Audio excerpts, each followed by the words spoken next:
Ұстаз бен құндыз зердеме үйреткен ей қырық екәрі.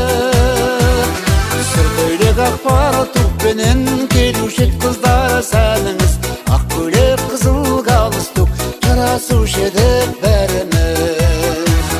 Сұр көйлек ақпар тұқпенен келуші қыздар сәніңіз. Ақ көйлек қызыл галстук жарасушы еді бәріміз. Серік қып 10 жыл парта мен тақтаны, достыққа ашты қақпаны. Бала шақтардың бәр есте алғашқы ей махаббаттары. Сұр көйлек ақпар тұқпенен келуші қыздар сәніңіз. Ақ көйлек қызыл галстук жарасушы еді бәріміз. Сұр көйлек ақпар тұқпенен келуші қыздар сәніңіз. Ақ көйлек қызыл галстук жарасушы еді бәріміз.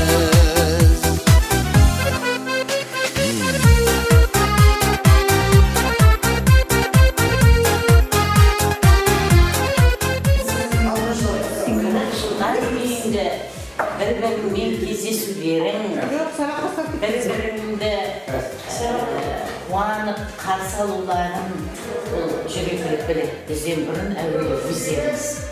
Әрине 40 жыл деген үлкен цифр былай қарағанда. Осыған аман есен жетулеріңіздің өзі Алланың берген бір бақыт. Қош келдіңіздер, мектепке қош келдіңіздер.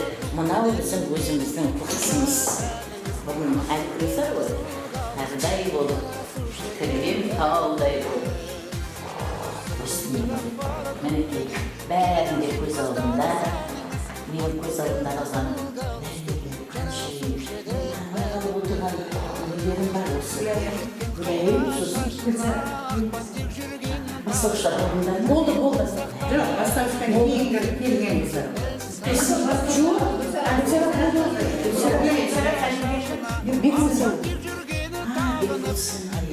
көптен көрген емес ғой. Көруім енді. Айбекімізді жастан келбасыздар. Айбекімізді жастан келбасыздар. Екеуің жастан қай нәрсені болса да үлгірдіңдер, ләйлімді бақтыңдар. Иә, ләйлімді бақтыңдар. Ләйлім астананы көріңдер жүренді. Бағымды да қош келіңдер. Бейбітті де өткенде жоқтадым, Ғалиді жоқтадым алдында. 30 жылдыққа ойдым осы. Кімді? Бұрынғы емес қой. Иә. Бәрі мұнаны біз білмейміз. Парта басқаша болды. Парта да басқаша болды. Мұна Евроодақтан кейін өзгерді. Мұна аттар шкафтарымыз өзгерді. Байқайсыздар. Ана жерде күлдірді ғой, естеріңде ме? Ана жерде тұрды. Иә. Темір сауытта тұратын еді бұрышта.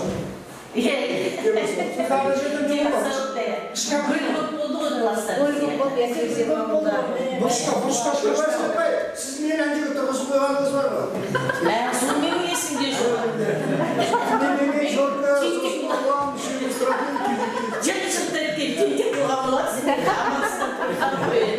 Ол бұрышта бәрімізде тұрдық.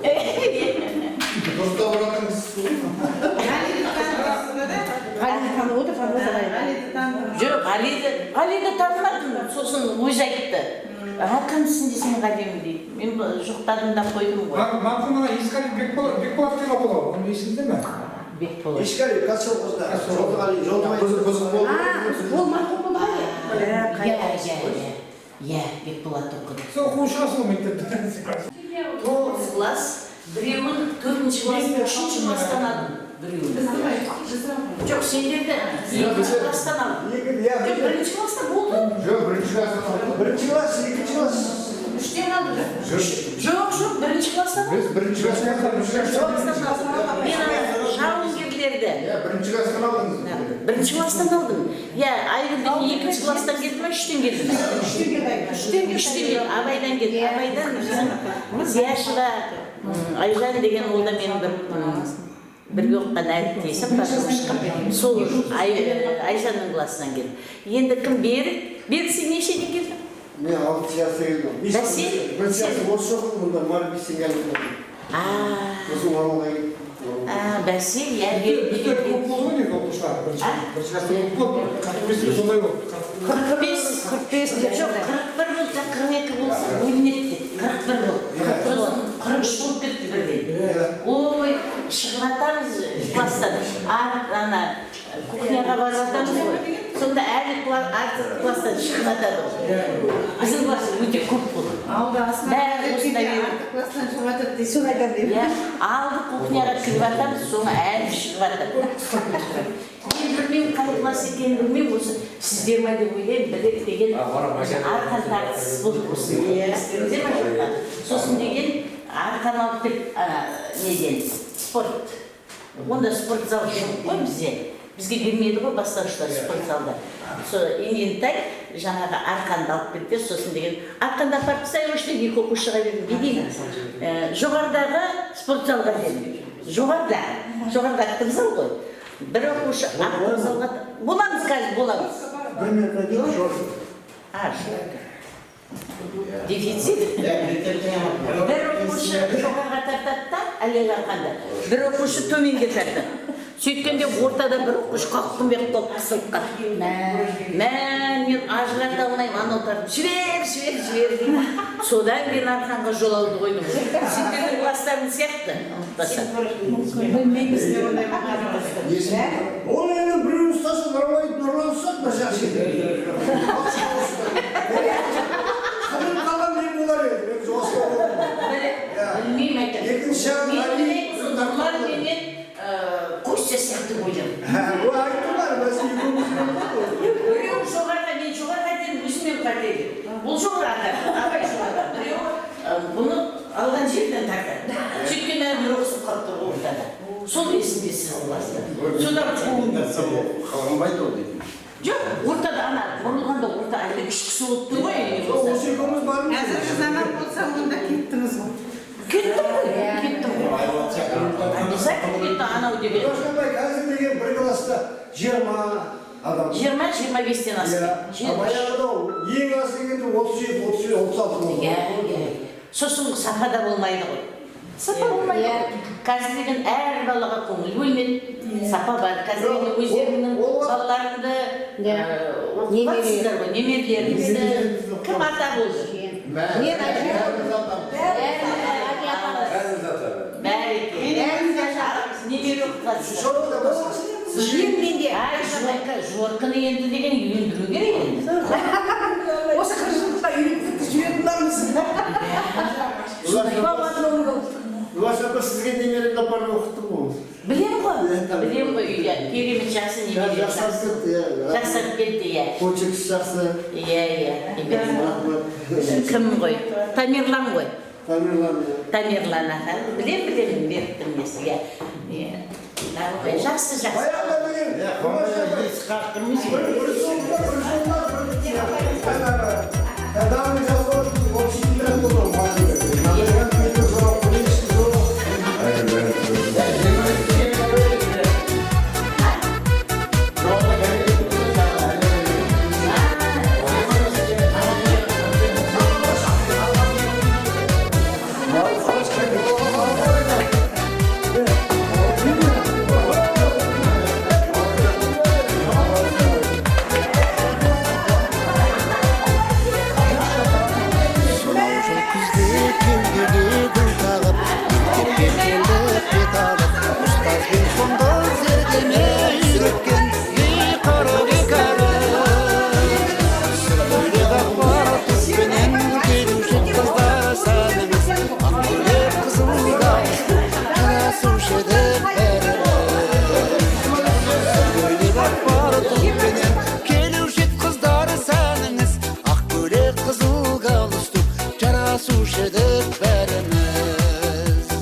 Keluşet kızları səniniz, ak köylek kızıl galıstuk,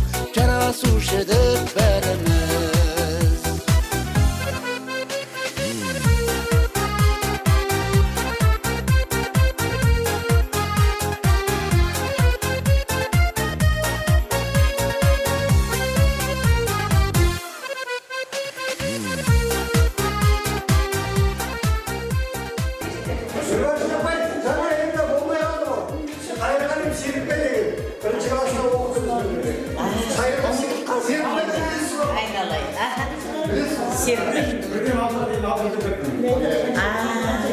Қазір қайдасың? Оралда жақсыда. Қош келдің. Бумар Бауыржан. Бірінші класста болдың ба? Істейді.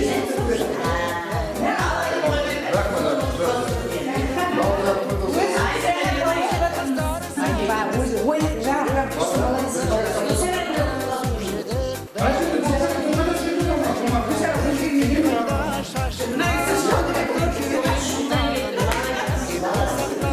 қанша Шымкентке кетті?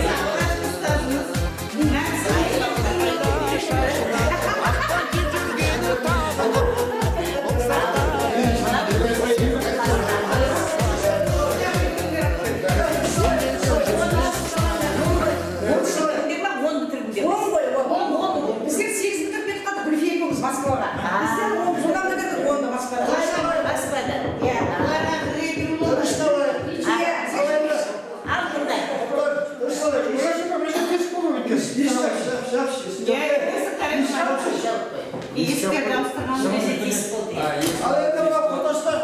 Бүгін бәріміз енді 40 жылдық деп жиналып жатыр. Ұстазымыз Гүлбарша пайда келіп жатыр, бастауыш класста сабақ берген жаңа балдар келіп жатыр. Бәріміз бірге болайық, бірге жүрейік деп, осы 40 жылдықты жақсы өткізейік деп атсалысып жатыр. Енді бәрі жақсылыққа болсын, қуаныш пен той болсын арамызда тек. Ары қарай енді шығарып экскурсиямыз бар, жалғастырайық.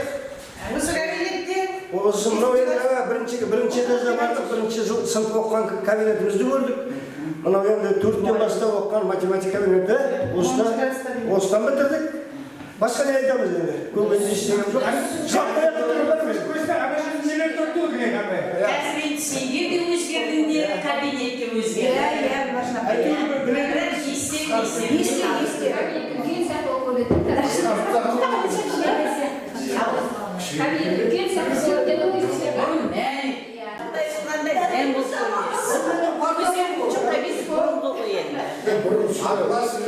Қош келдіңдер. Мына қосылған Серікбай мен кім? Қош келдіңдер айтылған. Мана бастауыш класста кішкене бір естелікті айтып азымыз дағылдық енді. Бауыржанның 5 бетіне шейін білем осы айтылып, күресті 5 бетіне.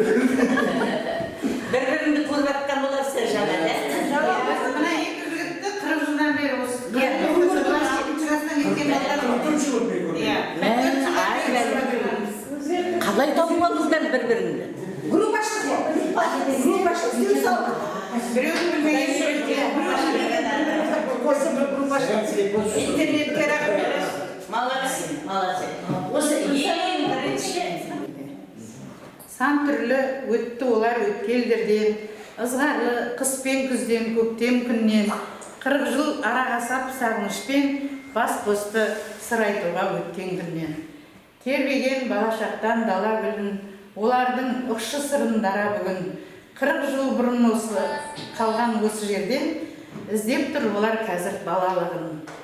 Сыныптастар, бірге оқыған құрдастар, әріптерді бірге үйренген жандостар, Алашорда бесігі жымпитыда кездесуге, жүздесуге кел достар деп келіп қалды.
Açtı qapını, alashaqlardan bәрісте алғашқа ей tüpenen keluşet kızlar sənimiz Akkürek kızıl galıstuk Kara suş edip verimiz Söyleyden var tüpenen keluşet kızlar sənimiz Akkürek kızıl galıstuk Kara suş edip verimiz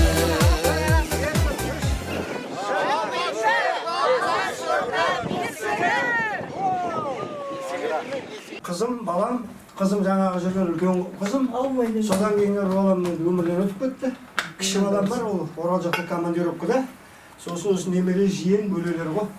Ал қош келдіңіздер тағы да. Ал енді Бекөшжан қайда? Ал Құран оқып жіберіңдер Шелпекке.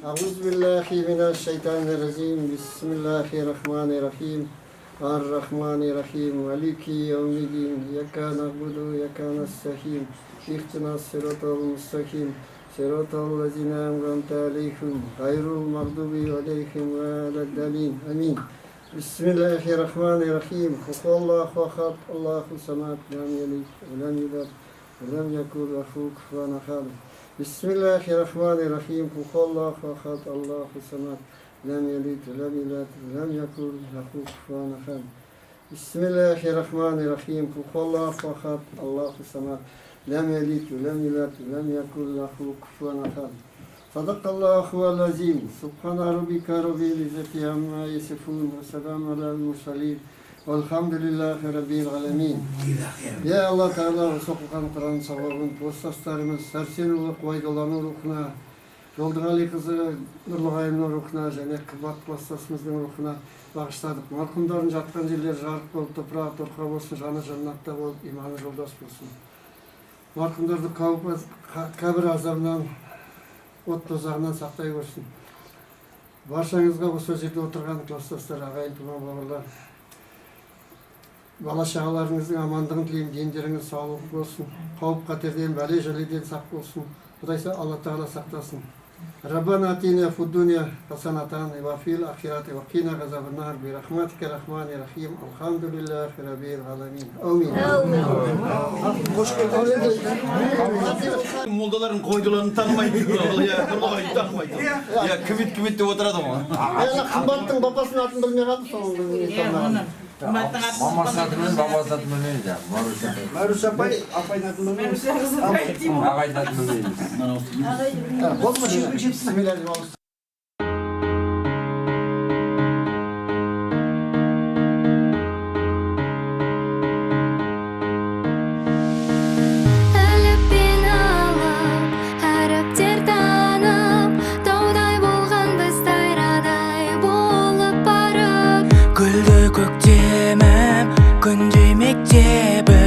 Шашатын ертеңіме жарық партадан Қолсыздық аспанға, жаңа өмір бастауға Жетеміз біз асқарға Партадан қолсыздық аспанға, жаңа өмір бастауға Жетеміз біз асқарға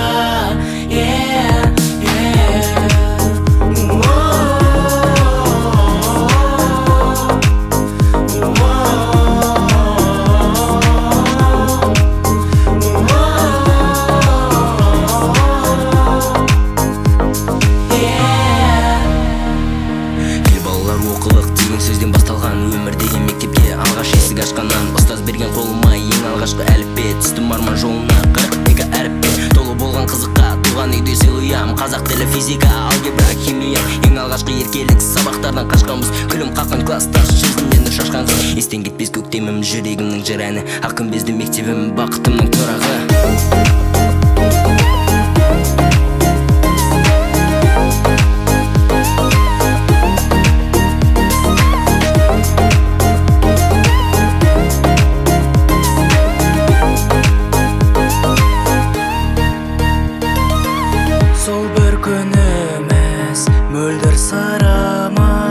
Естен кетпейтін мәңгі 11 жылымыз Біздегі сенім, тәрбиең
деген 40 жылдық кездесуімізге қош келдіңіздер.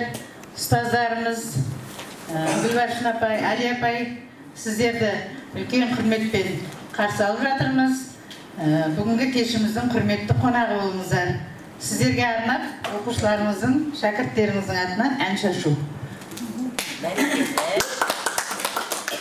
Туғанды арманыма, мақсаттаныма, өлгенді көңіліме қыстақтарыма, есімде әліпкені бақытымызы, ең алғаш болған қалам ұстатқаным.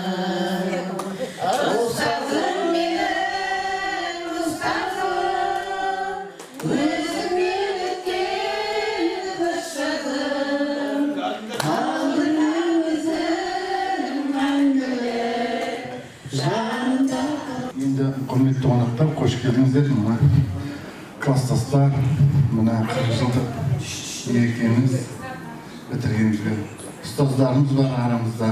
Сіздерге көп рахмет. Біздің шақырғанымызды қабыл алып келгендеріңізге. Енді тамақ алуға болса, жақсылықта кездесейік, сосын жалғастырамыз ғой. Дүниеде анашым жүрек жалындар, саған бала атанған менің бағым бар. Түзу жолға салып ем, түзу келемін, адамдықтан жаңылмай өмір жолында. Түзу жолға салып ем, түзу келемін, адамдықтан жаңылмай өмір жолында. Биік шынарсың, айналайын балам деп, ұлым соған қуансың, айналайын ботам деп. Әзілі жарасқан осындай достығы бекім, бүгінде мінекей бәрі бірдей сыныптаспыз, құрдаспыз деп бір-бірін шашпауын көтертпеген ағаларымызды құрметтеп, ортаға шақырайық Берік ағамыз бен Жұмагет ағамызды.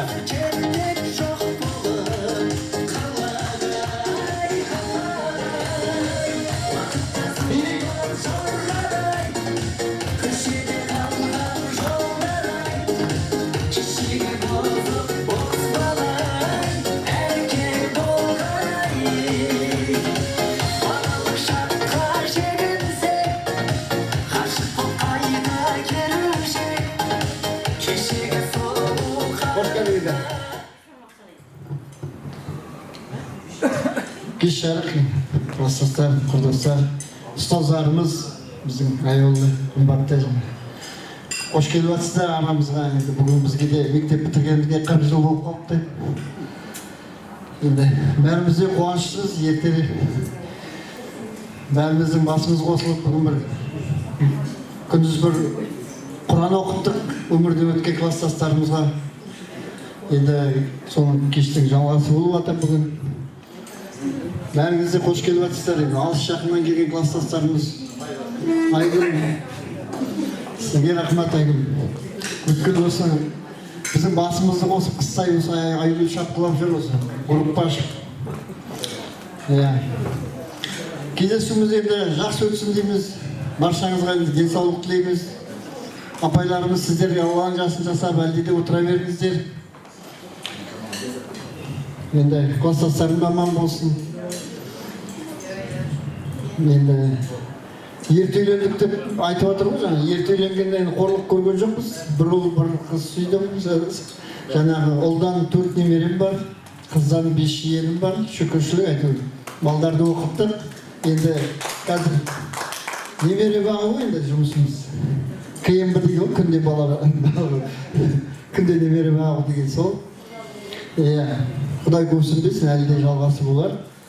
Сіздерге де сондай жақсылықтар тілеймін, тек аман болайық, жақсы күндеріміз көп болсын, дендеріңе сау болсын, тек аспанымыз ашық. Бар жақсылық деймін, бақытты болыңыздар, аман болыңыздар, жалғастырға Жұмагет. Ал енді кеш жарық, класстастар, құрдастар, енді ұстаздарымыз, келіп жатқан уақыттар болып, бәріңізге көп рахмет. Енді осы дастархан сіздерге жайылып жатыр. Бәріміз енді ұлымыз, жігіт, қыз деп енді бардымен тамақ алыңыздар. Осы күнге шейін, осы 3 ай болды әзірленгенімізге. Әйтеуір бүгін жетті ғой мәресіне. Енді бәріңізге көп рахмат. Астанадан Қаншайым, Шымкенттен Гүлсара, Тараздан келіп отыр. Сосын Айгүлдің өзі бар, бейбіт деген жолдас екеуі бала бізге. Оларға да осы уақыттар бір уақытын оқымандай уақыттар оңай емес ол деген. Туып неден келіп. Қазір жақын жердегілерді келе алмайды, уақыт болмайды, тағы да болмайды. Енді бәріңізге қош келіп жатсыздар, бәріңізге денсаулық тілеймін. Дендеріңіз саулық, бала шағаларын, қыздарын көріп, немере жиендерің солай өсіп, өніп жүре берсін. Енді мада Бекөш бәрі айтты ғой. Бекөштің 4-ші бала, 3-ші баласы менмін енді. Әскерден үлкені. Енді ойынға қалжың. Енді қалғанға келіп жатқан, Оралдан да келіп жатқан Гүлайым бар, Бейбіт, Шынар, Мәншөк. Бәріңізге айтып жіберейін. Али бар. Танымайтындар олар, бір-бірін сұрап жатыр ғой. Қайдан келді, қанешік асты қосылды деп, өздерін таныстырады ғой бәрі әлде. Мана енді әбетте Нұрланмен Айыл үйінде болдық, соның үйінде Құран оқытып, естіп жатсыздар ғой бәрі. Жақсы ойдағыдай өтіп жатыр өміріміздей. Қош келіп, тамақ алайық осымен. Тағы да әлі уақыт бар ғой, әлі де жылқымат тұз сөйлейміз, қыза-қыза. Онда іске тұқпайық. Ал қош келдік. Кеш сіздердікі. Рахмет ағалар. Аман жүріңіздер. Берік ағамыз бен Жұмагәл ағамыз, Түрк ағамыз. Тілектеріңіз қабыл болсын. Отбасының тілегі. Ел ағалары. Барша құрметті ағалар. Аман болыңдар.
Оқып, өздерінің енді бүгінгі таңда жұмысының жалпы мамандығы бойынша өзінің жұмыс сапарымен елден Шырақтан кетіп, бүгінгі таңда Шымкенттен келіп отырған Қаншайым деген апамыз қатысып отыр екен осы кешке.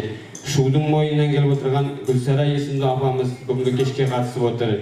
Сол жақта тұрмысқа шығып, бұл кісілер өздерінің бақытын туған елден Шырақтан тапқан қос сұлу деп жатыр. Бұның бәрін енді сценарий ретінде Айгүл апамыз бәрін жазып қойған екен. Сол сөз өрнегін келтіріп, қос бірдей Шырақта жүрген апаларымыз елге келгеннен кейін анау Ақтөбенің жолынан, жол сапарынан Шымкентке кіре берісте, осы жерде отырған ағаларымыз арнайы рәсіммен күтіп алып, ол кісілерге гүл шоқтарын беріп, үлкен бір құрмет көрсетіп жатыр екен. Сондықтан біздің ағаларымызға да бір қол соғып, ерекше бір сәтті көңілді кешіміздің арқауы болған қос бірдей апамыз, Қаншайым апамыз бен Гүлсара апамызды ортаға шақырайық, келіңіздер.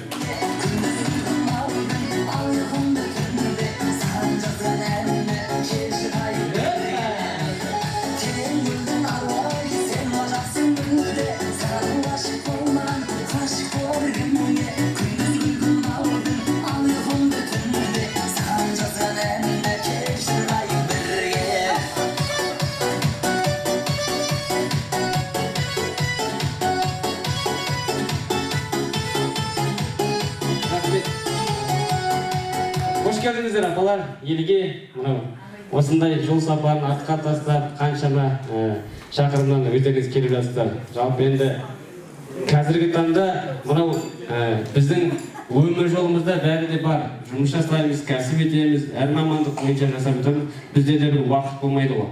Сол уақыттың бәрін ұйғарып тауып, алтын уақыттарыңызды біліп келгендеріңіз үшін үлкен алғыс білдіреміз. Осы жерде сіздердің достарыңыздың атынан, жалпы кештің қонақтарының атынан аман жүріңіздер, тілектеріңіз қабыл болсын. Қош келдіңіздер.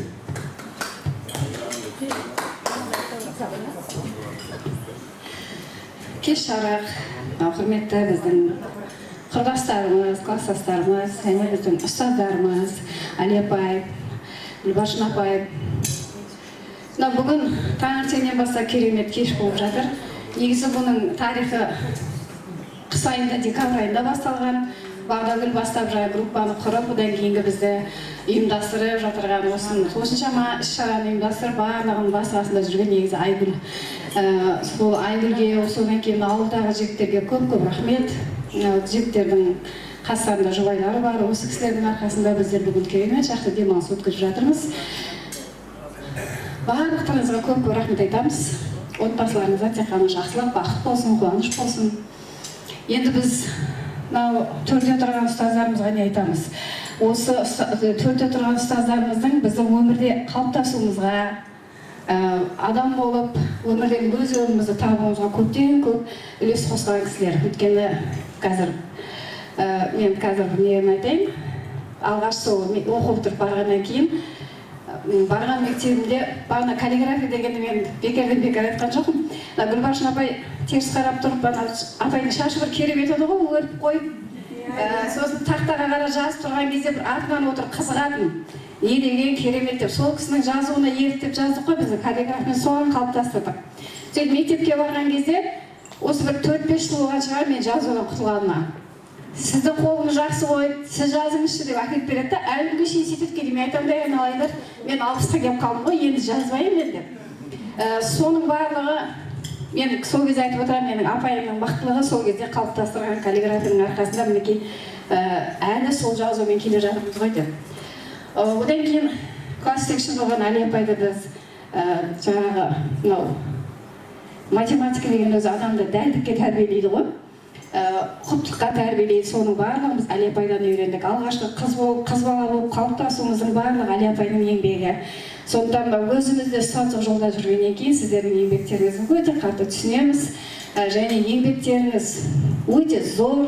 Сондықтан ұлдарыңыздың, қыздарыңыздың қызықшылығын көріңіздер. Қазір зейнет жасқа жетіп, соншама жасаған еңбектеріңіздің, бейнеттеріңіздің зейнетін көріп отырсыздар.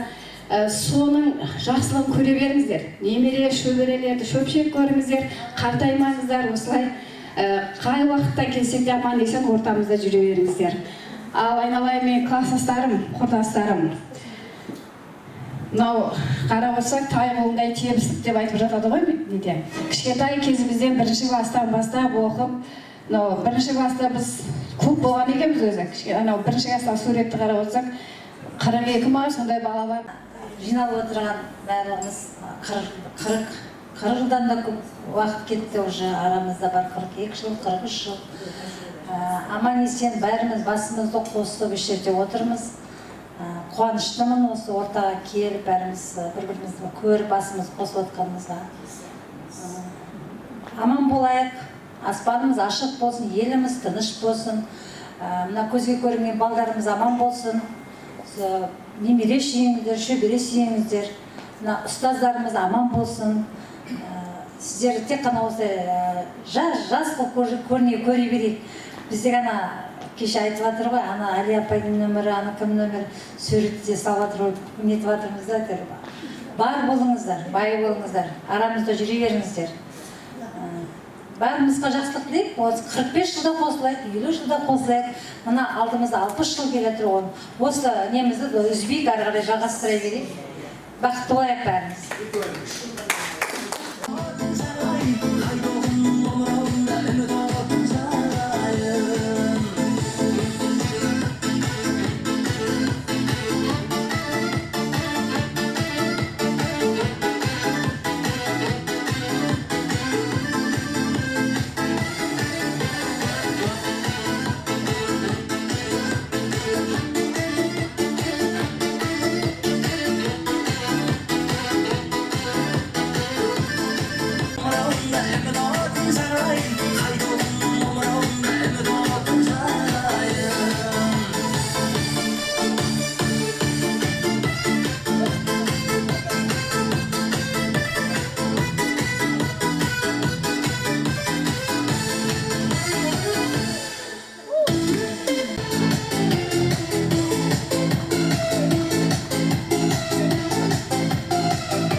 неме бағана айтып кеттім ғой, сіздер сияқты ұстаздық салада жүрміз деп.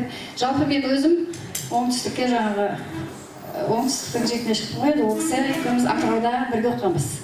Атырауда ол бір группада, мен бір группада, жаңа Гүлайым айтып отыр ғой, комсорг деп соғыстап, ол группаның комсоргі, екінші группаның комсоргі мен күйеуім, бірінші группаның комсоргі мен болғам, сол кейін жаңа қазір де отырғанда айтқанда күледі ғой, сол түйін жинап жүріп танысқанбыз екеуміз деп. Сол кісіменен енді 4-ші курста сол оңтүстікке қарай келін болып түстік. Негізі атам 40 жыл сол жерде мектептің директоры болған, үлкен ұстаздар әулетіне келін болып түстім. Күйеуім сол кезде сол атасының қазіргі әкесінің жолын жалғастырып, қазір сол ұстаздық салада мектептің басшысы болып қызмет етеді. Мына жігіттер жағы көбі таниды енді. Енді бізде өзі Алланың берген 2 бала, 1 қызым бар.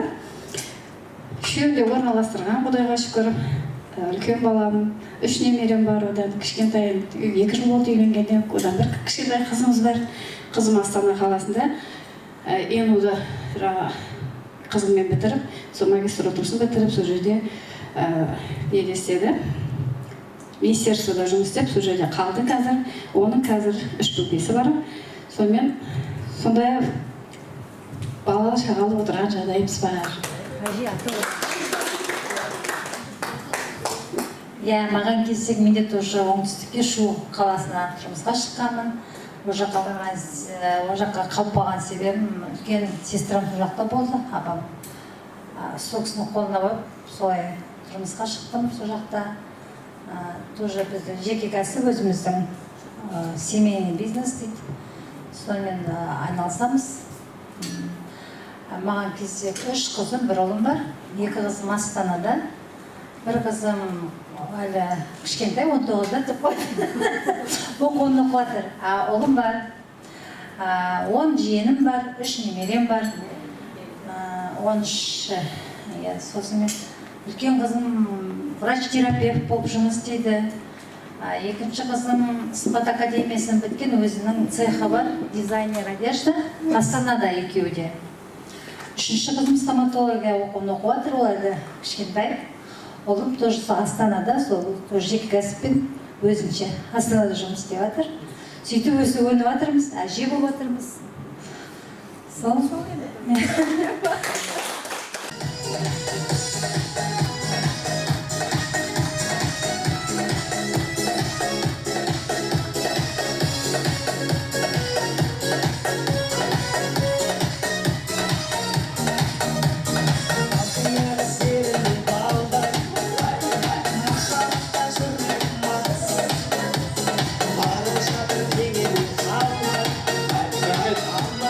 Қош келдіңіздер.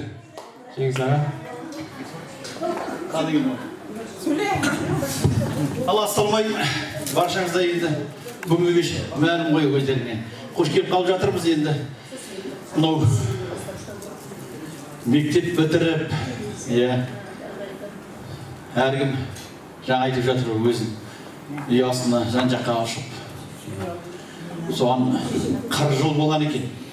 40 жыл енді бір адамның жарты ғұмыры ғой енді. Енді танау декабрьден бері қарай сол группа ашып, шулатып бір 40 шақты адам еді. Содан бас аяғымыз жинап, мінекей бір үйдің семьясында болып отырмыз енді. Жартысы. Соғанда енді қуаныштымыз. Енді келмегендердің іші күйсін. Бар енді келмей қалып жатқандар. Группадан сығалап қарап қойып отырады да. Соны іші күйетіндей кеш өткізейік деген келеді. Көңілді өткізейік, көңілді отырыңыздар. Енді мынау алыстан келіп жатқан қыздар, қош келдіңіздер елге. Осындайда енді адам басы жиналатыны. Жаңа айтып жатсыздар, отбасы жағдайын айтып жатсыздар, аман болыңдар, отбасыларыңа тек қуаныш. Тілеймін. Енді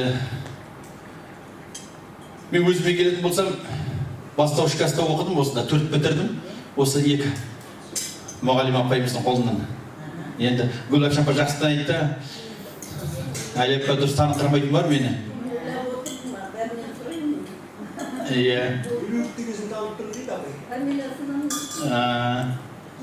Осы я жапитын тұрғаным негізі. Бұл енді көрмегесін я естіңізде жоқ болады. Енді жаңа отбасын айтып отыр ғой, sonra кім несін шарпы тағыстырып жүр. Әйтеуір отбасылымын. Онда енді негізі бояқтар да бар. Оған қарағанда әйтеуір семьямыз бар енді шүкір.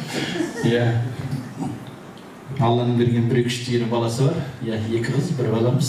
Екі қыз осы ауылда тұрмыз да, балам қолында, о да үйленген.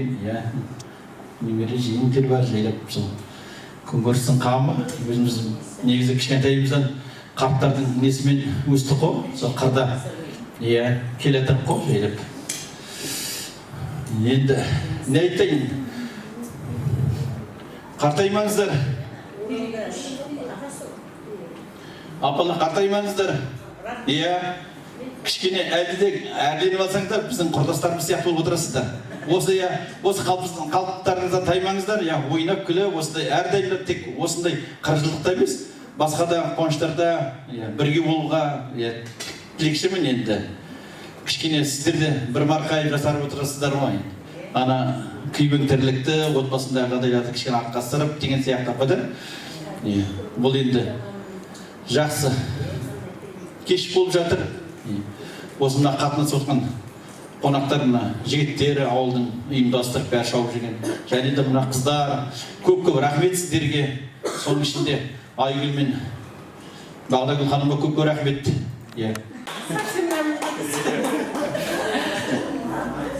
Қайырлы кеш, көп жеңіз. Нені апай дегеннен не? Еркеле болым жүрсем, қызымын деп. Қайырлы кеш. Бүгін жаңа класстастарымыз айтып жатыр. Өте қуаныштымыз бүгін. Екі апатайларымызды көріп, мұғалімдерімізді көріп, ұстазымызды көріп қуанып жатыр. Сіздерді көріп, өзімізді оқушы сияқты сезініп жатыр. Жастық шағымыз жаңа бірге оқыған, бірге жүрген күндеріміз еске түсіп жаңа айтып жатыр, сен биттің, сен сөйттің деп. Кезінде апайдың қасына отыруға таласатын едік. Әлі апай айтатын, осы ерке қыз қашан өседі екен деп. Енді мана сұрасам, фамилиям ұмытып қалыпты. Сен сияқты Айсар қыз оқыдың, қайсына ерке қыз деп, ерке қыз. Сөйтіп, әлі апа дейтін. Сүйім Мелова. Қазір Давид Калиев.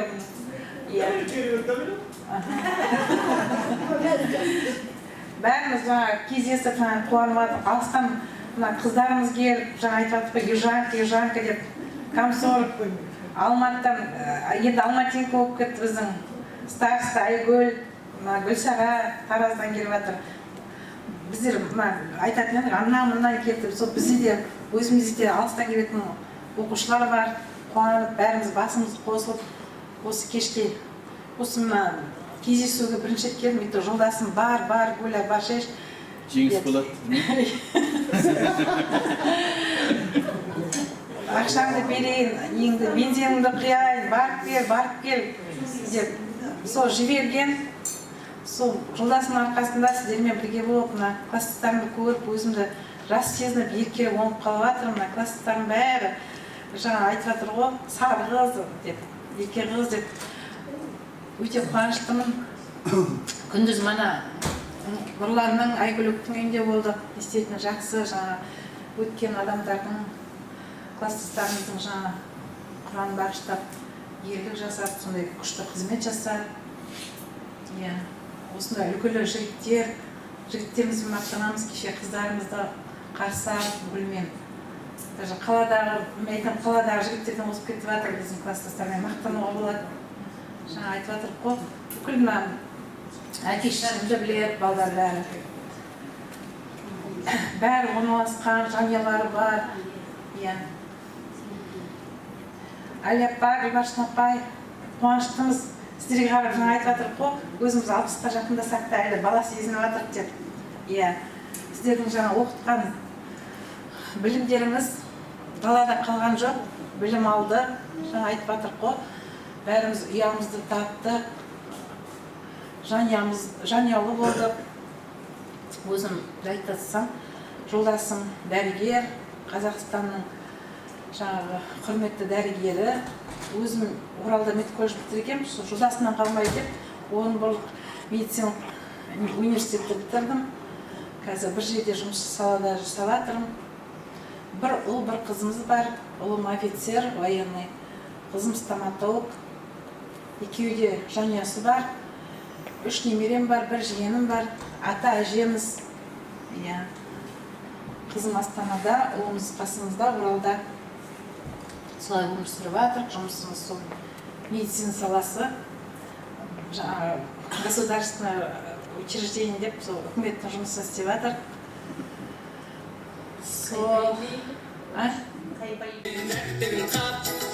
Сені қалай көрмеймін, шудың бойында, сені іздедім, бәрі ойында, үміт үзбедім, от боп күйгенде, мені іздедім, сенің ойныңда, менің іздедім.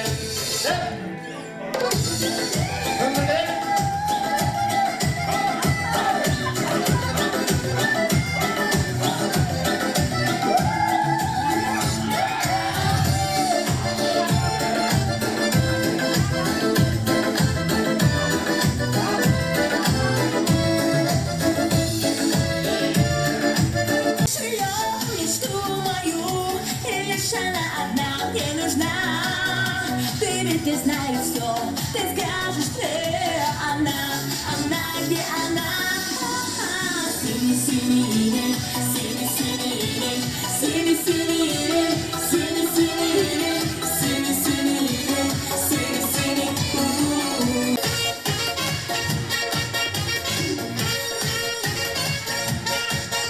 Ступни пути, караван, впереди, опять барабан, еще барабан, куда ни глянь, везде песок. Был ветер злой, что было сил, палящий злой, с ума сводил. И каждый жил мечтой одной, попить готов.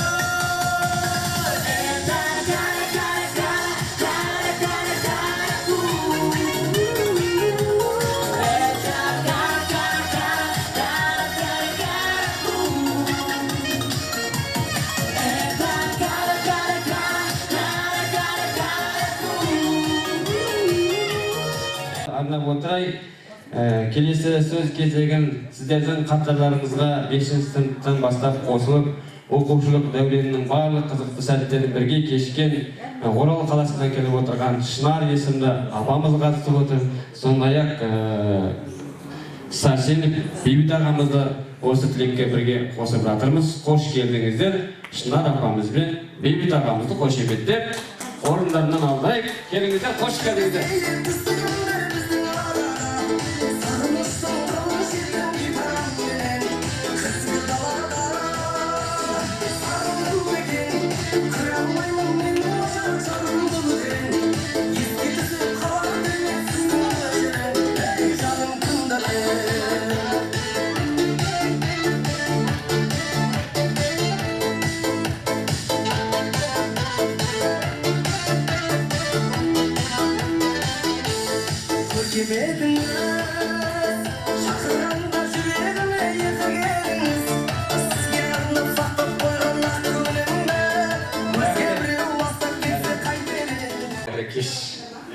Баршамызға қош келіп жатырық. Енді таңертеңнен бері нетіп жатырық қой, енді мектепке барып, әбетте Нұрлан мен Айгүлдің үйіне барып, өмірден өткен достарымызға, кластастарымызға Құран бағыштап.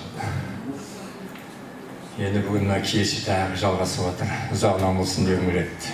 Енді біріншіден Алла сіздерге тек денсаулық берсін. Екіншіден енді ұстаздарымызды көріп қуанып жатырық біздер. Аман жүріңіздер. Енді осындай тек жақсы күндеріміз көп болсын. Көрген жерде, жүрген жерде сәлеміз сау болсын. Елімізде тыныштық заман болсын, ағымыз көп болсын. Әрқашанда тек отбасыларыңа тек амандық, ұл қыздарыңыз, немере жиендеріңіз аман болсын. Солардың қызық өміріңіздер. Тек бүгінгі 40 жылдық неміз мәңгілік болсын, заман болсын дегім келеді. Осы алыстан қыздар келіп жатыр, жаңа Тараздан, Шымкент, Алматы деп жатыр. Осы қыздарымыз аман жүрсін отбасымен.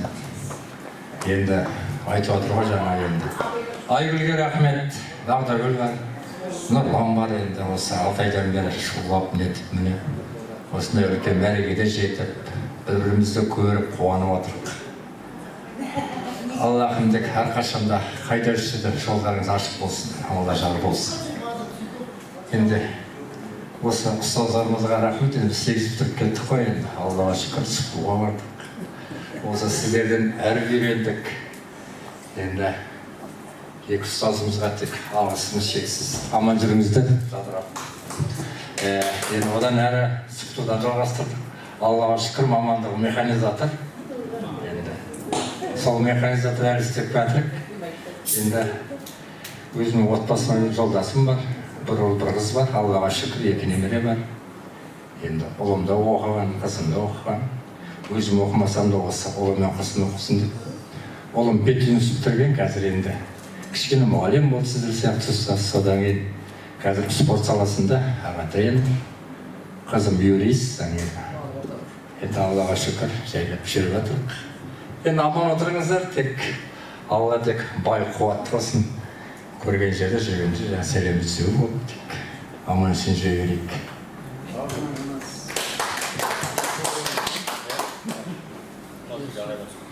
Біздің басы виновнигіміз бар, осы жерде виновниц қайда? Айгүл қайда? Қашып кетті онда. Ал енді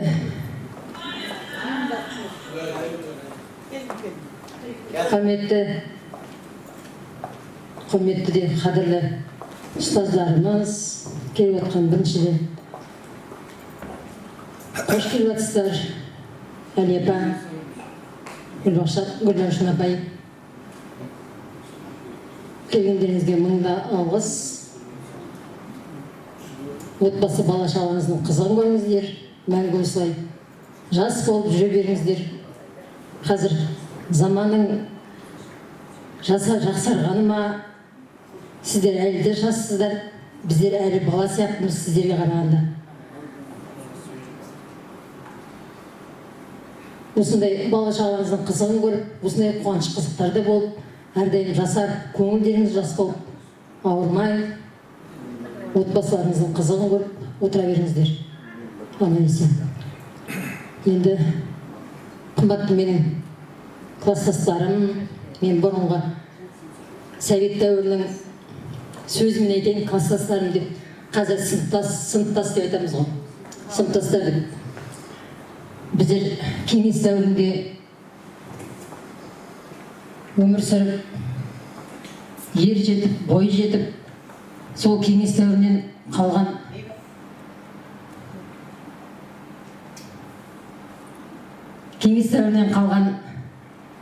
ұшқындар бар ғой бізде.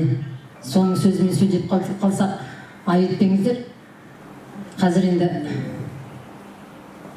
өзіміздің қазағымыздың талай дәстүр ұмытып қалған дәстүр салтымен қайта жаңғырып, еліміздің өркендеуіне аз да болса да үлес қосып отырмыз деп айта аламын.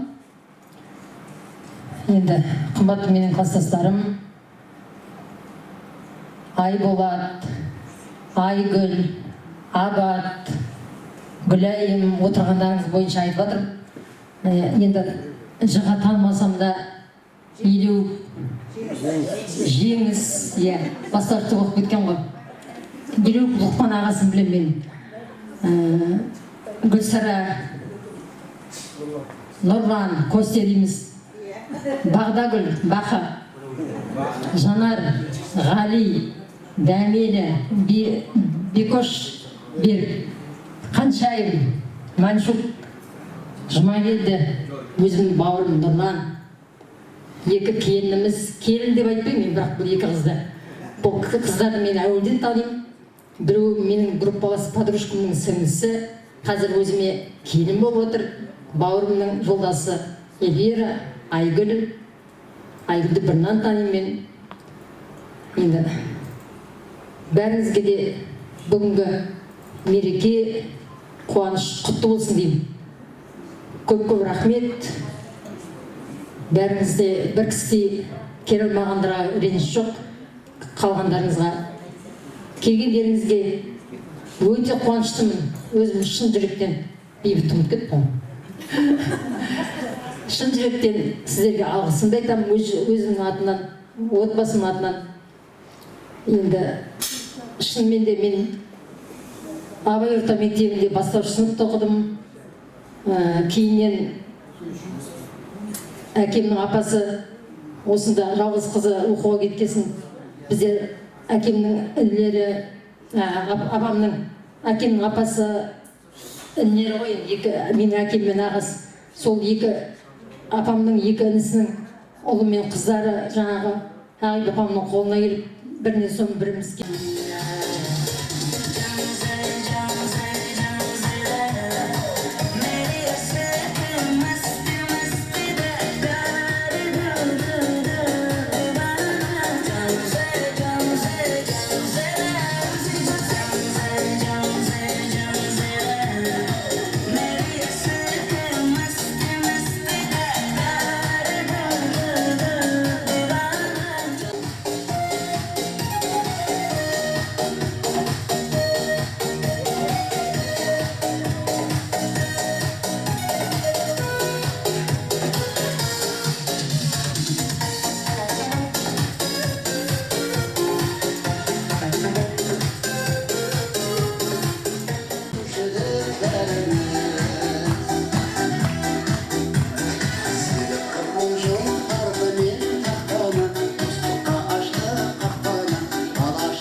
Школда екеуміз радиода бірге жұмыс істедік. Сонда Гүлбаршын сөйлетіп қоямын клиентке.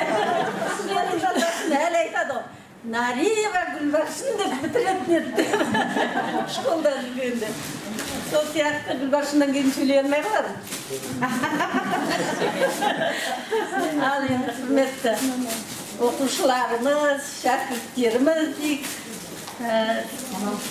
40 жылдық мерекелер құтты болсын. Бәріңді де көргенімізге қуаныштымыз. 30 жылдықта да көрдік, ойлап жүретін едім, айтым тұрыс болып қалды мыналар. Нағатыр екен деп. Осыны ұйымдастырып жатқанына Айгүлге, оның жолдасына рахмет. 30 жылдықта да келді. Егер жолдас білмесе қайда бұған келіп? Тоқ Алматыдан келіп жатыр. Старшылығын әлі атқарып жүр. Ұйымдастырған. Рахмет саған балам. Сосын мына қаншайым жаңағы Гүлсара алыстан келіп жатқан. Осы екеуміз. Гүлсара. Сіздерге де рахмет енді. Әйтеуір бір көрініңдер ғой. Келмеген Абайға, Сәлематқа сәлем айтыңдар, ренжіп жатыр деңдер апайларың. Мына тұрған жерден не келуге болады ғой. Абай жазып жатыр. Саламат кім? Ол кейін Бәрші кейін бастауышта болды. Кім деп атқан? 5-ші класында оқыған жоқ па деп таңғалған. Абай оқыды енді, Алдаберген ұстануы.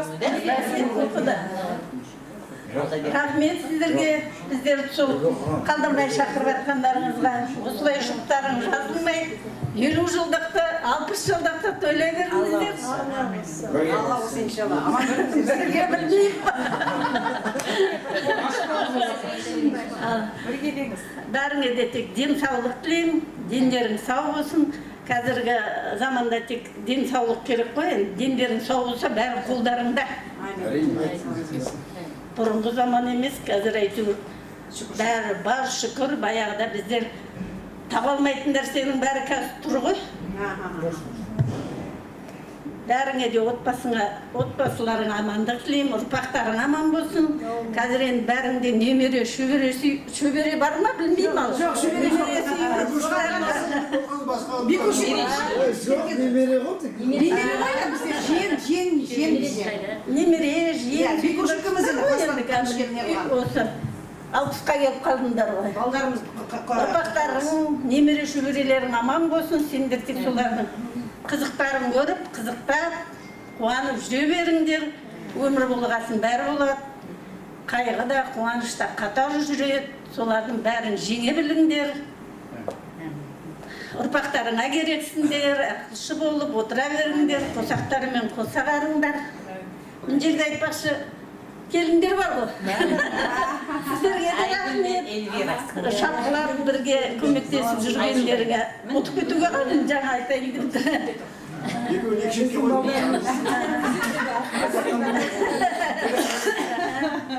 Келіндер деп айтам енді, бұда кім бізге жақын болады. Жолдасым естіп атқан жоқ, көріп атқан. Бәріңе де тек амандық тілеймін енді. Ұмытып қалсам, мана Шынар айтқандай тағы бір сөйле. Аман болыңдар.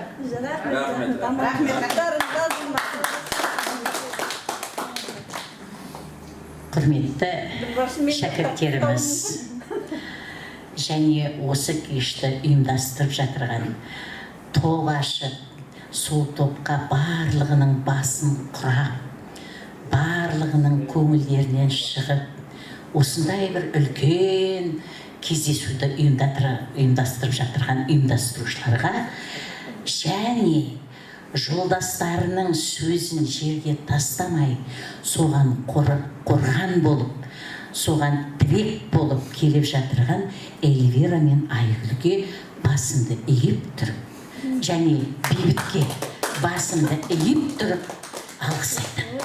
Алғысым шексіз. Бұл бағдарламаны желтоқсан айында бастап деп тұрсыздар ғой. Өте бір сан түрлі екшеуден, сан түрлі сараптан өтіп мереке жеткені бүгін көрініп тұр. Бірде бір артық нәрсе жоқ, бірде бір пауза жоқ деп айтайын ба? Бәріңіз де кәдімгі өздеріңіздің шын ниетпен, ақ көңілмен, ақ жарма тілекпен келіп тұрғаныңызға қуаныштымыз. Манада ең бірінші сағат 10-нан бастап, ең бірінші қара шаңыраққа барып, оған кіре алмай, азапқа түсіп, ақырында көздеген мақсаттарыңызға жеткендеріңіз осы сендердің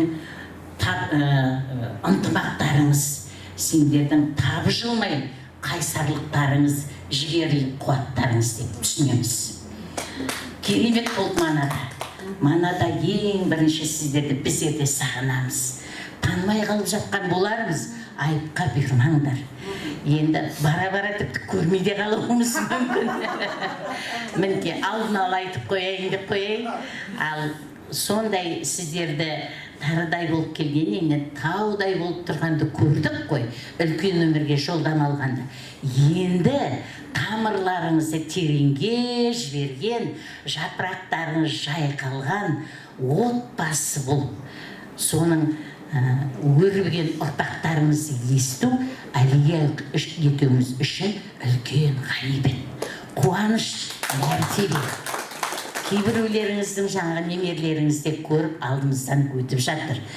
Ата-анасының қандай тәлім тәрбиесі болса, шығады ғой бәрі де. Олар да тап солай, бұрын оларды солай көрсек, қазір немерлері де тап сондай ибалы, кішіпейіл, мейірімді, ақылды. Мінекей осындай ұрпақ сабақтастығы өтіп жалғасып келе жатқан, соны көріп жатқанымыз үшін Аллаға маңда бір шүкір дейміз. Енді біздің тілеріміз Алладан қатарларыңыз сиремей, келесі қызықтарды да, келесі мерей жастарыңызды да қалай айтсақ екен, денсаулығыңыз жақсы болса, оған да қатысуға ниеттіміз деп қояйын енді. Алла біледі ғой енді. Иншалла соған жеткізсін енді. Сендердің сол қуаныштарыңызды көрсек, сендердің жақсылықтарыңды көрсек, біздер қартаймаймыз. Біздер қайта жасара беретін сияқтымыз деп айтайын. Ана жаңа айтып жатыр, кейбір бойдақ екі шәкіртіміз бар. Бірақ олардың да жанарбара, Ойжан, айыпқа берме. Олардың жұмыс істеп, жаңағы өздерінің еңбекқорлығын, табандылығын көрсетіп жатыр. Елге елеулі, халыққа қалаулы шебер Абатта жұма келді де. Өте шебер, кез келген нәрсе болса екеуін атайды. Міне осындай кәдімгі майталман шебер болып жетісіп тұр. Енді бір ақсап тұрған жерлері осыны әдейден келесі де болмасын енді. Көптеп көлемдеңдер. Әуелі Аллаға, сосын жігіттер сіздерге тапсырамын деймін ба? Жоқ, енді 11-ші жыл, 25-те бір жақсылық дейді ғой. Осы. Жақсы, сөйтіңіздер енді. Келесіде енді қалдырмай, егер біздерді шын мұғалім десеңіздер, ал сөйтіңіздер.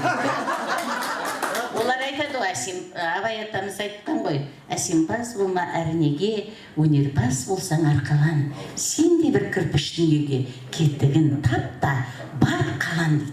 Шында да кетігін тауып, осындай ғимаратты салып, халыққа қалтқысыз қызмет етіп отырған ай болады мінекей. Живой пример.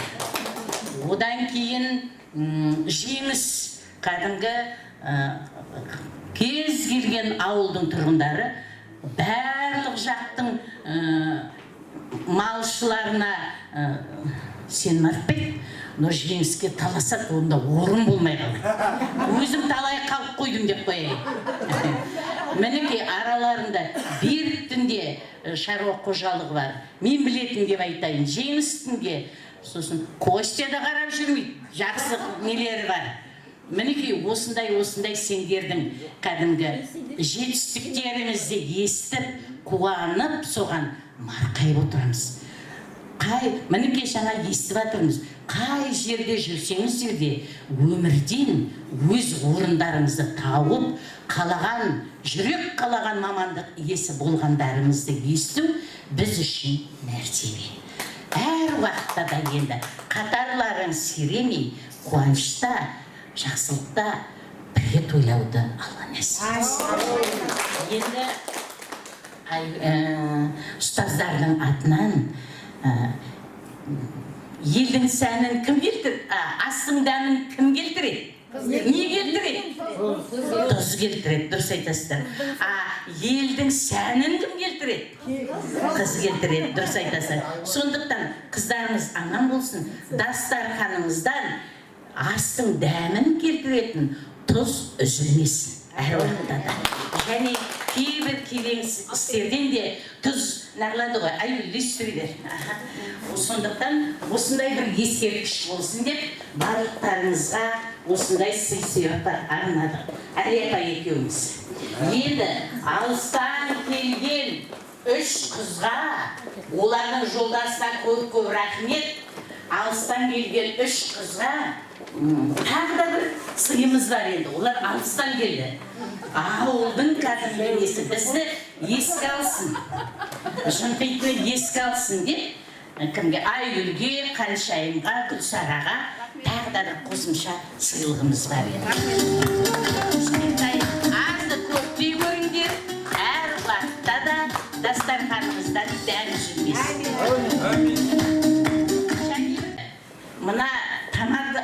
болып тұрған баламыз біздің. Баламыз дейтініміз әкесі Аманжол. Айтам қазір. Әкесі Аманжол, анасы Қарлығаш. Күләш. Таныдым. Бала кезіміз, студент кезімізде барлығымыз бірге жүрдік. Өкінішке орай қазір екеуі де өмірде жоқ. Дей тұрған менде балам, оның немересі ғой деймін да, немересі ән салып тұр. Және Аман менен қиылымның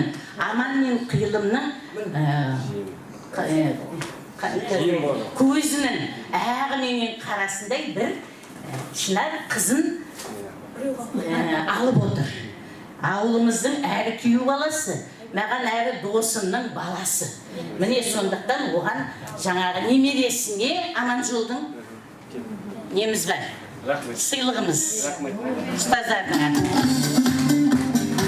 Енді бір тілегім, сүйініп тұрайыншы әлі. Солай ма, жарайды, барайын.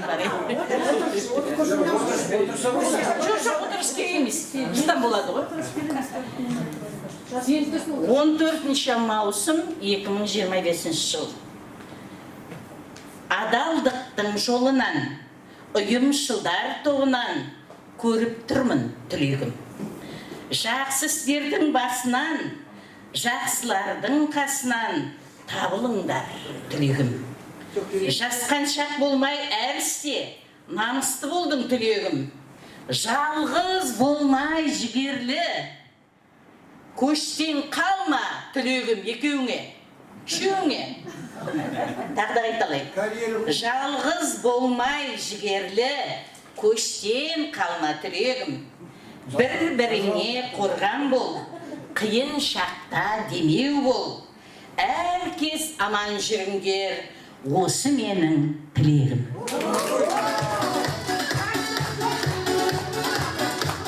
40 жылдық кездесу 1985-2025 жыл.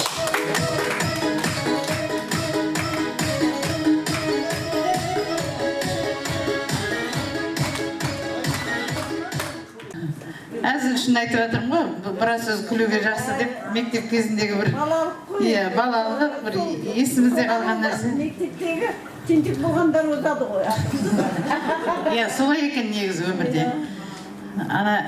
Енді Әли апай, Гүлбаршын апай, сіздердің бүгін біздің ортамызға келіп, осы біздің қуанышымызды бөлісіп жатқандарыңызға, бүгінгі кеште біздің ортамызда бірге болғандарыңыз үшін көп-көп рахметімізді айтамыз.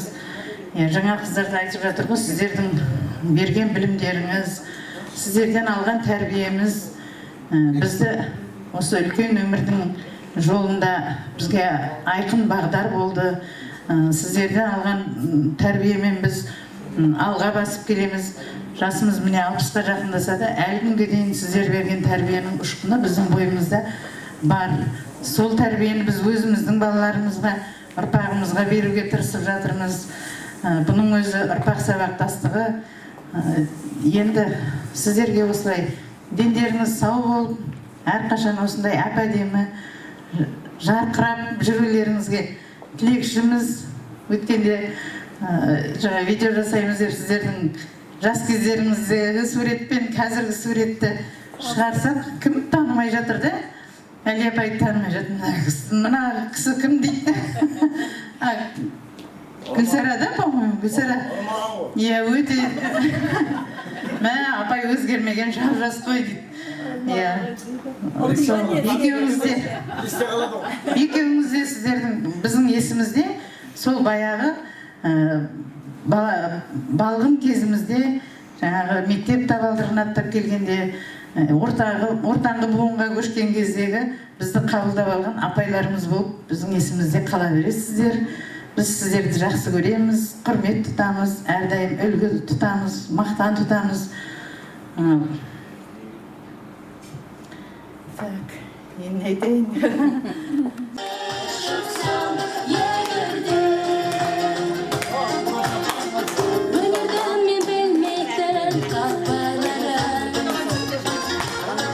Kanıma sınır geçir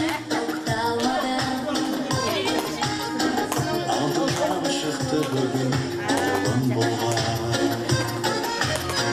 Qancha jыл қиялдаған Бәк арманым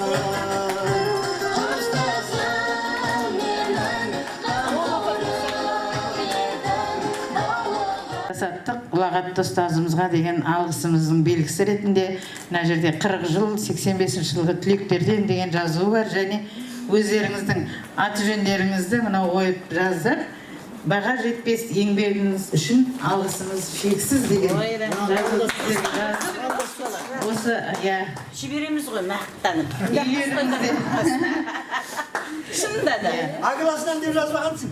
үйлеріңізде осы бізді еске салып тұратын бір дүние болсын деп сіздерге шын көңілден ұсынамыз. Себебі ақша берсе жойылып кетеді. Жаңағы ыдыс берсе сынып қалады, басқа да дүниелер жоғалып та кетеді. Ал мына өзіңіздің атыңыз жазылған нәрсені ешқашан сіздер лақтырып тастамайсыздар, керек емес деп. Әрқашан төрлеріңізде тұрады деген сенімдеміз. Орамал тум болмайды, жол болады деп. Сіздерге жаңа естіп жарайды.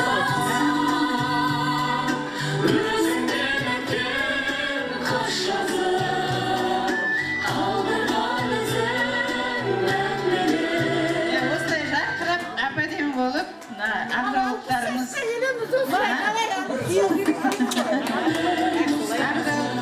жүздеріңізге жарасып жүре беріңіздер. Сен ашпасаң жетер едім, өмірден сыбағасыз кетер едім.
уже қобалжып уже айтатын әңгіме де қалмаған сияқты. Кім?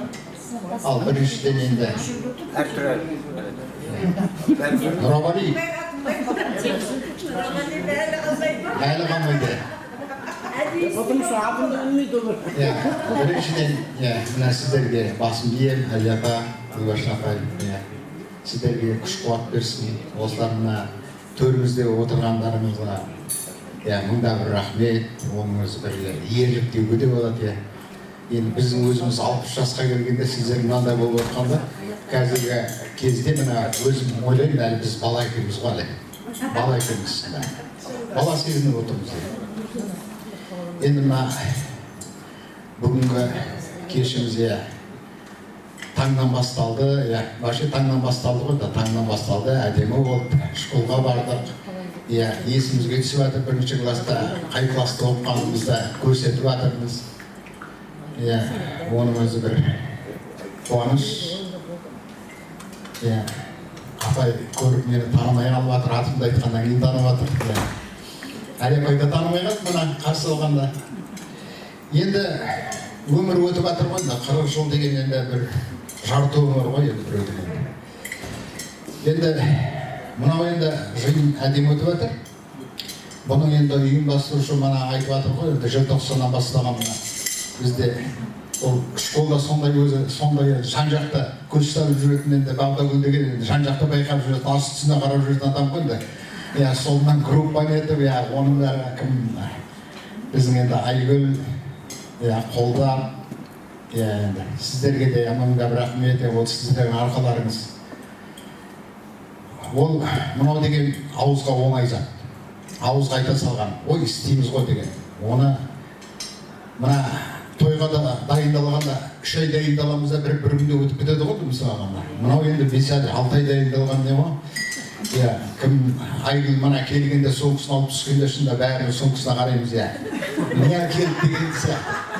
Анау тойға барғанда дорба деп арқалап барады, сол сияқты дорбасына қарап жатыр, не келді дегенде. Соны таратқанда кәдімгі соны алып бала құсап кәдімгі. Ағаштың түбіне барып киіп, өз-өзімізге қарап береміз. Және де бір-бірімізге қарап айтып қоямыз, әдемі, жарасып кетеді деп. Соған мәзіп зеңді. Соңында бәрі бала болып тұрмыз ғой үшін. Сондықтан Айгүлжан, саған мыңда бір рахмет, алыс жақтан дорбаңдар қалап келіп, бәрімізді қуанып қарыңа. Дорбаны арқалаған біләңіз. Бейбіт енді. Бәрін уақытымен айтамын, қай этапын айтып жатырмын ғой, бірінші алған сен ғой. Арқалаған бейбіт, сізге де рахмет. Мынау енді маған бір айтып жатырмын ғой, алыстан келіп жатыр, Чудан келді, Алматыдан келді, Шымкенттен, біздің Қонбаева, Қаншайым, мен оны 2 тиын дейтін кезінде. Қаншқали 2 тиынды қашан бересің дейді. Сонда 2 тиынды ұмытып кетеміз ғой, енді 2 тиын. Ұзын-ос. Білмеймін сол, постоянно ұмытып кетемін мен. Сосын тығылам школға бара, 2 тиын ішінде. Еще қоймайды ғой, қашан төлейсің 2 тиын деген. Сол енді, ол да балалық шақ енді, қызықты өмір ғой, сол кезде 2 тиын енді, просто тиын емес қой, ұмытып кетеміз ғой енді. Соның өзінде кейбірде бір 2-3 ай төлемей қалады екен мен енді. Ол деген. Сондықтан мына бәрі кезінде мына бүгінгі қуанышты нелеріміз жағынан болсын. Мына алыстан Айгүл бәрін дайындап жіберіп жатқанда, мына жақтан қарсы алып жатқан Бекөшке, Жоркіге, 2 Нұрланға, сіздерге де мыңда бір рахмет, ризамын. Енді мынау деген Жоркі деген бір история мен үшін. Мен айтып өтейін енді осы уақытта. Мен енді өзім Абайда туылдым-да, бірақ балалық шағым Жетігөлде өтті. Жетігөл совхозында. Сол Жетігөл совхозында мен нөлевойды оқып, 2 сентябрь күні әкем жұмыс бабымен осы Жымпитыға келдік. Жымпитыға келісімен сразу мені школға барып орналастырды. Осы мектепте оқисың деді. Сосын Жамбыл көшесі көшіп келдік қой. Мен әкелді, балам, мына үйде сен отыр, біз көшіп келеміз. Үй көшіп отыр. Соны Жұмагелді жүгіріп келді. Мені балық қалып кетсін. Енді мен енді совхоздан келген бала енді білмеймін ғой енді ара келді. Жорғының артынан ере бергенмін ғой. өлеңдігі апарда қармаған алты сол кезде ол да бала ғой бірінші класста оқитын. Алты лақтырғанда мен ерінен әлі болды ғой қармақ. Енді Жорка деген енді бала кезімізден бір өстік енді. Енді бір көшеде, бір неде, маған жол көрсететін де болса, соңғыны қалай ұстайтын да осы үйретеді маған, Жолсыбай екеуміз. Сені ереше жақсы көрем. Гүлайым, Қаншайым, Көсара, қыздар дәрменді, бағдармен қыздар, жігіттер бәрімізді аман есен көргенімен қуаныштымын менде. Отбасыларың аман болдылар, немере жеңіс жүріп жатсыздар. Енді осы отырған класссыз жаңағы құрдастарым, бәрінің балдарым, менің балдарым. Енді мен өзім жаңағы біреу біледі, біреу білмейді деген сияқты Сырым колледжінде жұмыс жасаймын. Өндіріс оқыту шебері болып, 20 жылдай болып қалып, одан бұрын бухгалтер мамандығы бойынша жасадым. Қазір енді жаңағы аспаз мамандығы бойынша өндіріс оқыту шебері 20 жылдай болып қалды, сол бір жерде жасаған. Одан бұрын ана декретінің орны, мына декретінің орны, налогыда больницада істедім, кассир болдым, бухгалтер болдым, әйтеуір бірталай жерде жұмыс жасадым. Ең декретінің орнында жұмыс жасадым. 3 жыл жасаймын. Пункт прокат болдым. Малы тұртылай әйелдерге түкшіне. Прокат заведующий болдым, неше түрлі жұмыстар жасадым.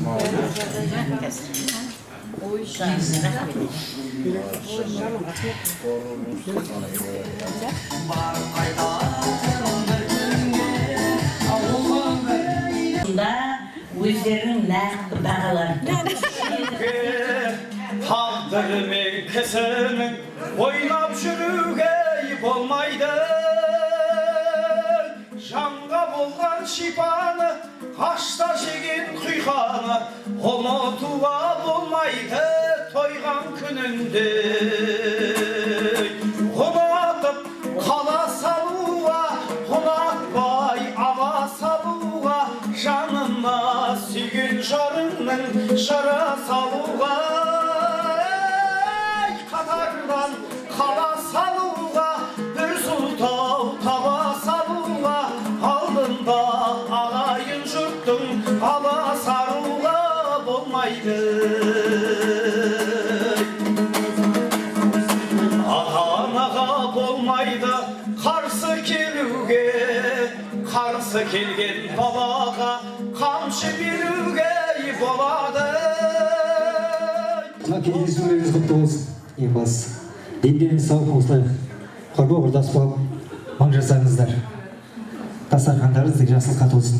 Сіз бізге сыйласып жіберіңіздер, сіздер құрметтеріңізге өзімнің төл туындым сыйласқанға не жетсін деп аталады. Сөзін жазған торғайлық ақын Саят Әбеновтің сөзіне жазылған қабылыңызға сіздер құрметтеріңізге болсын. Әдемі отырыс болсын.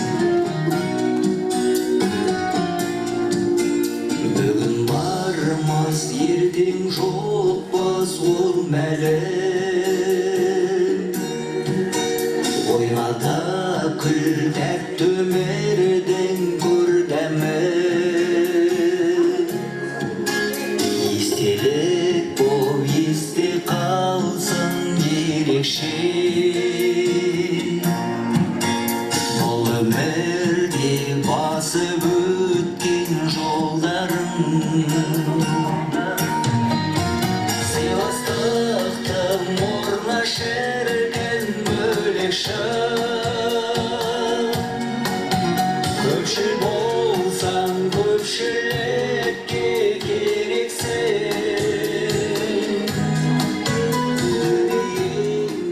Ал енді құрметті класстастар, құрдастар, мынау енді отырысымыз күшті болып жатыр, жақсы болып жатыр.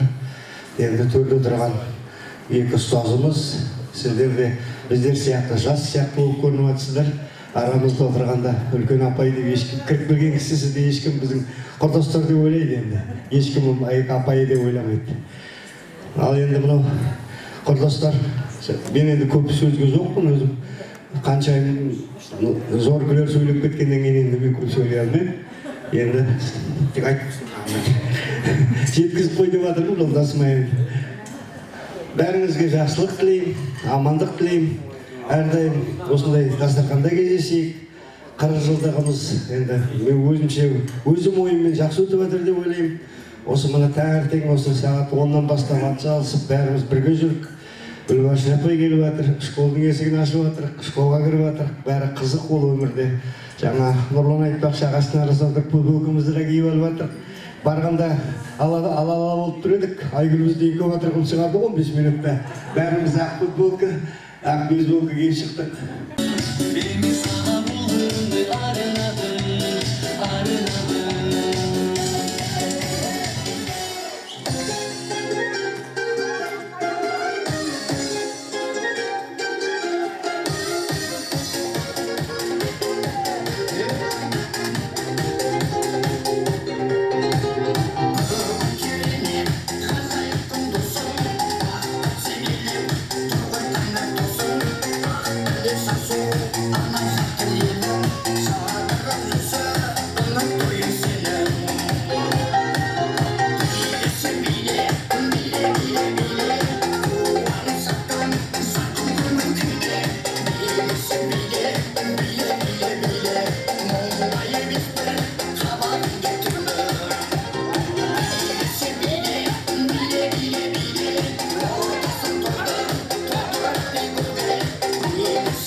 Жақсы, рахмет. Қош келдіңіздер.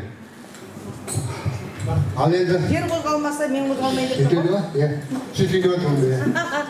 Ал енді сыныптастар, бәріңізді көргеннен қуаныштымын. Маған бір жақсы тілектер айтып жатыр. Сол тілектерге қосыламыз ғой бәріміз. Енді өзім осы 84-тің сентябрь мына қарсы тұрған автобусқа жұмысқа кіріп солай кетіп қалдық қой. Енді бізге де жүргізуші мамандығы берілген. Сол жүргізуші болып жұмыс істеймін әлі де. Енді бәріңізге тек ендігі сауық сені бақытын тілеймін. Әлепа, Гүлбаршын апа, сізге де осы мына сыныптастарымыз ұйымдастырылса, енді 45 жылдықта да осы жерде отыруыңызға тілекшімін. Ал енді жалпы не айтайын енді. Мен де мына Жоргын коллегасымын сол кездегі. Ал енді Алматыда соғысқа келсек енді. Айтқан мына мемлекеттердің бәріне қосыламын ал. Сыныптасы бәрі де көрейін ғой, қосышымын. Неше немере бар, шөбере бар. Айтпау жоқ, қосыла, жоқпылың есімінде. Үйде шаңырақта енді өзім бірге қарындасым тұрады. 74 жылғы ол кісінде келін баласы бар, немерелері бар, енді бір шаңырақта тұрып жатыр, шүкір. Ал енді Алматыда соғысқа келсек енді бәрімізде. Айшын атасымен десейші. Ау? Айшын атасымен десейші. Жоқ, атасымен, шүкір, иә. Жаңа қарындасым 4 немересі бар, енді бәрі ата дейді ғой. Ал енді Алматыда жасылықта қуанышта кездесе берейік ал. Тек мана айтқан тілектердің бәріне қосыламын. Тек аман сау болыңыздар бәріңіз.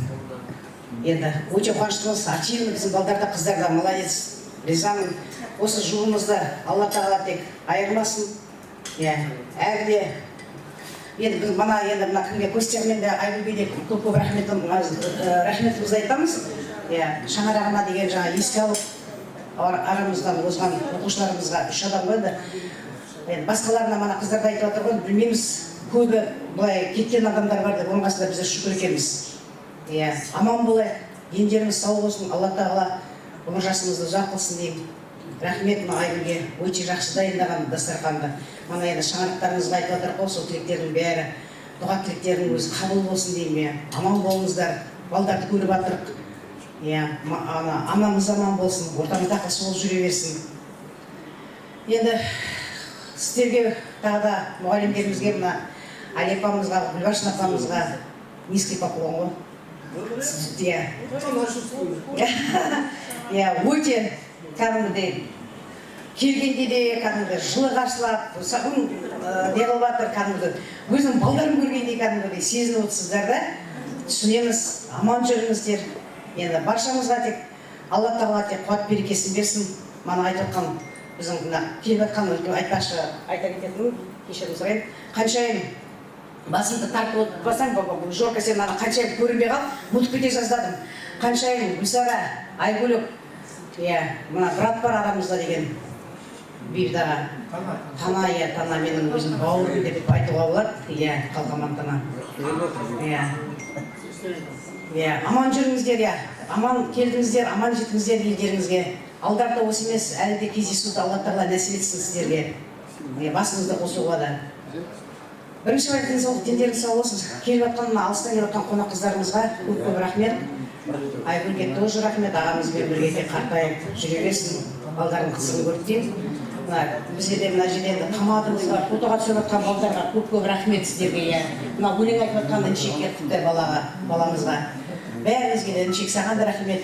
Мана таңертеңімізбен бірге жүріп жүрсің. Биіктен көріне бер.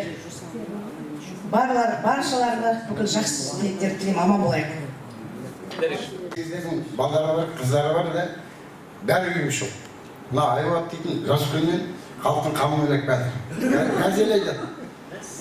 Газелейді күндеді. Сосын енді кафе шоп, қазірдің төрінде отырып қой. Рахмет, бағымда жұмысы жемісті болсын. Осының арқасы бәрін достарды отырғанымыз. Ал, енді екі қойсаңыз да 20 жылда сыртта директор болған екен. Сіздердің арқаларыңыз әлі. Рахмет. Жоқ, Әлапа бірге сұрайды, қандай оқу бітірдің деп. Мен айтамын, осы 10 класс біліммен Құдайға шүкір әлі келетім, солда сатта. Шүкір. Жоқ. Айтыру, бәрі қазір, мына, пример, балаңыздың өз таксист болып кетті, право алып бермейді. Лучший таксист жұмпейді. Жоқ шында? Қонақтар, осы жолдасымның класстастары, қадірменді мұғалімдер, бәріңізге қош келдіңіздер, өте қуаныштымыз. Көріп жатқандарым бәрімізді көріп жатырмыз. Көбін танимын, енді 30 жылдықта бірге болдық. Таныстық, өте ыстық бәрі. Бүгін күн енді жақсы өтіп жатқан сияқты, ойдағыдай бәрі. Сіздер үшін риза болып отырмыз. Аман болыңыздар, қайда жүрсеңдер де. Отбасыларыңызға аман болыңыздар, келіп тұрыңыздар. Айтып жатсыздар ғой, 60-қа толғанымызға асықпаңыздар, әлі жассыңдар. 60 деп айта алмайсыздар, айта алмаймыз сіздерді. Осы жас болып, көңіліңіз бәрі жас болып, аман есен отбасыларыңызбен жүре беріңіздер. Ұстаздар, сіздер әрқашан осылай дендеріңіз сау болып, жүз жасап, осылай төрде тек отыра беріңіздер. Бар жақсылық тілейміз. Жақсы күндеріңіз көп болсын.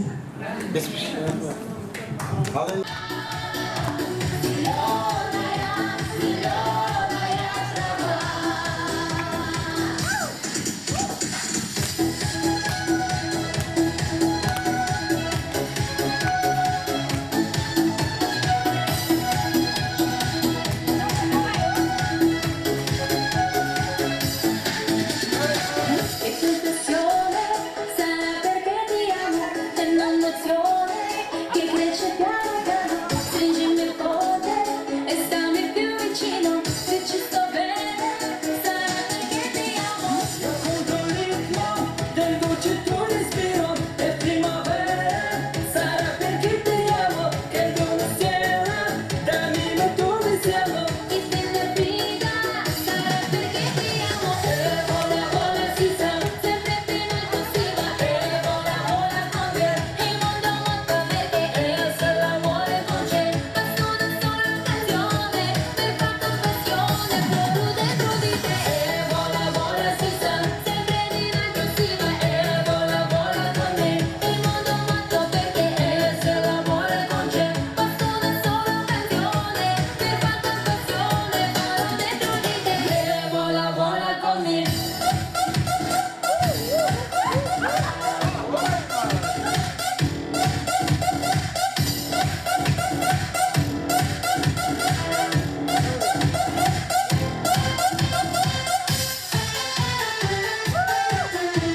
ұстаздар, класстастарым, құрдастарым,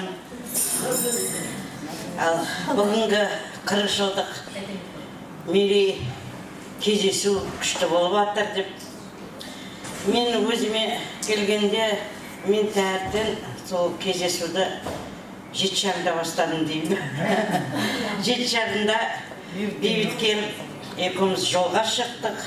Одан школға келдік. Школға келіп, қыздармен кездесіп, балдармен кездесіп, школға есігін ашып, Гүлбаршын апай кіргізді есігін ашып.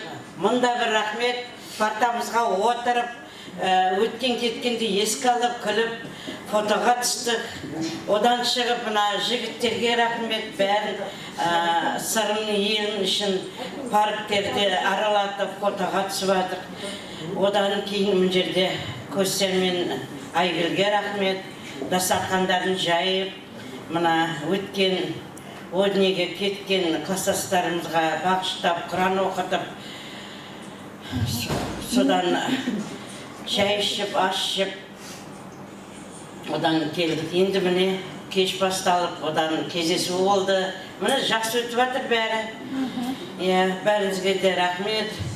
Алыс жолдан келген қыздарға да рахмет. Оны қарсылап жатқан жігіттерге де рахмет. Не айтам мен?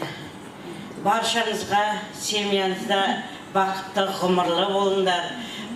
Бала-шағаның, немере жиеннің қызықтарын көріп, осылай көргендерін той, отырғандарын төр болып, осылай аман-есен жүре беріңдер. Әрқашанда достығымыз ұзағынан болып, осы класстасымыз бірлік пен тірлікте жүріп, араласып, құрыласып жүре берейік. Енді қалған енді дәмелігі берем. Бәріне қосыламын айтып қостырған. Семьяңды айтқан. Семьяңды айтқан. Мен өзім 25-ке келіп тұрмысқа шықтым. Шидерті ауылының Жамбыл совхозына. Жолдасым аты Бауыржан, руы Адай. Ал мен өзім руым Байбақты Күшпен. Нағашы жұртым Тоқсаба. Өзімде 3 балам бар.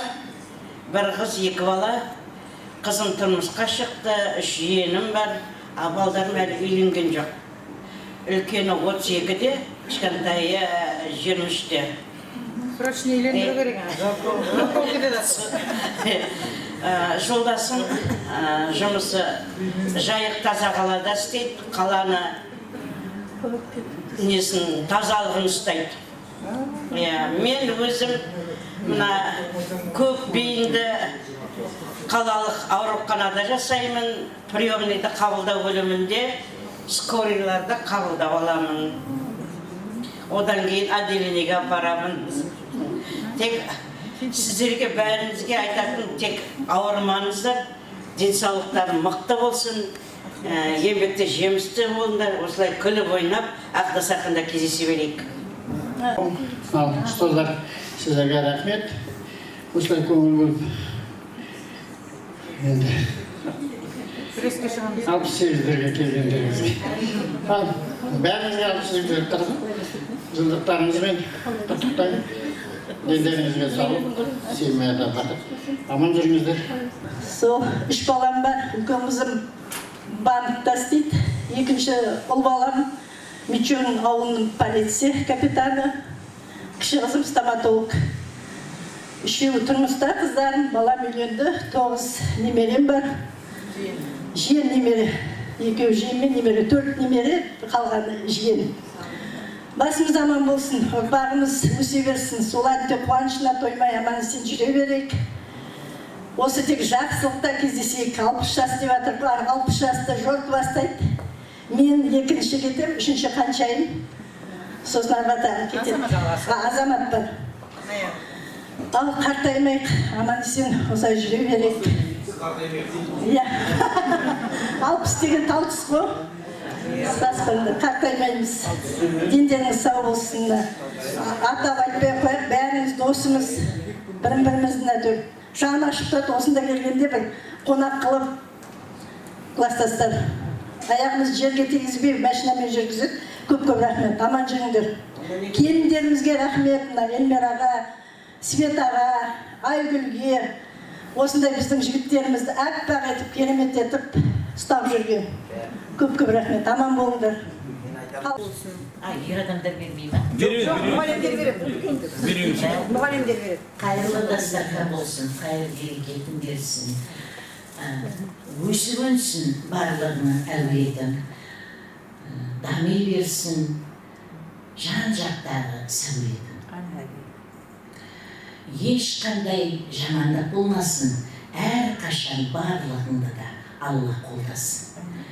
Шаңырақтарыңызға бақ орнап, барлық осында отырған шәкірттеріміздің бастарына бақ орнықсын дейміз. Әмин.